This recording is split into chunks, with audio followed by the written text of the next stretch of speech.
parking's a premium here. It's first come, first served, but we do have plenty of parking. It's just that not all the students know where the open spaces are. It's pretty impacted. There's a lot of cars here. I know a lot of people that park across the street, so they don't have to deal with it. Abysmal for the first couple weeks, actually. It's a real problem. I got lucky now and managed to find parking within like 15 minutes, but usually coming here it's much longer than that. You have to get here an hour early just to go to class. It's kind of ridiculous. And you're paying for parking. When I know like at CLU, parking's free. I keep this just for this reason. Okay, if you went by lots, I mean the total space is really, there's 3,755 total. That's including handicap, staff, and student parking, as well as the 30-minute zones. Well, I actually don't spend too much time parking because at the beginning of the semester I would go up to the top and try to park there. But that's just a waste of time because there's nowhere to park up there. So now I just kind of bite the bullet and park down here and walk up the hill. But usually it'll clear out later on in a few weeks, and then I'll be able to park up there again. So I don't usually like to fight for a parking spot because it's just not worth it.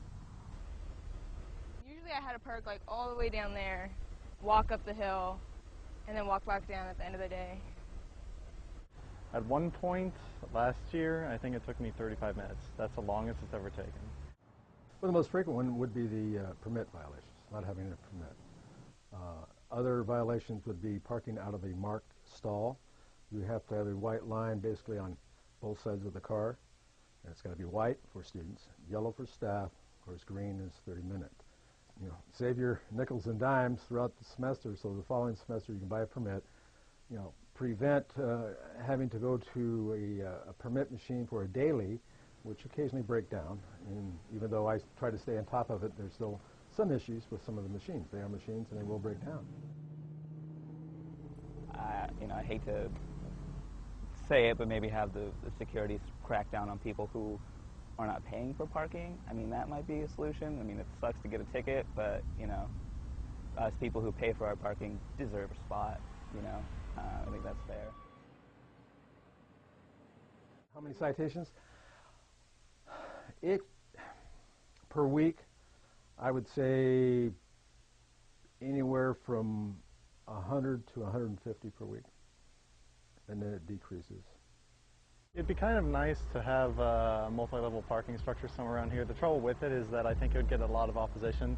Just because we have a very nice unobstructed view of the mountains, you might be able to put one over there. Solution, parking garage maybe. Maybe making parking available on the streets. As a matter of fact, there are plans for a parking structure to be built down by the tennis courts, which would be below the gym there, the area that we now use as our grass overflow parking. It's my understanding that they're going to construct a 3-story parking structure, which will help out quite a bit. Come early. You know, the important thing is to come early. If you can't find parking, look around, call us. We can tell you where you can find parking, and avoid that panic feeling that they get when it's getting close to class starting and they don't want to be late.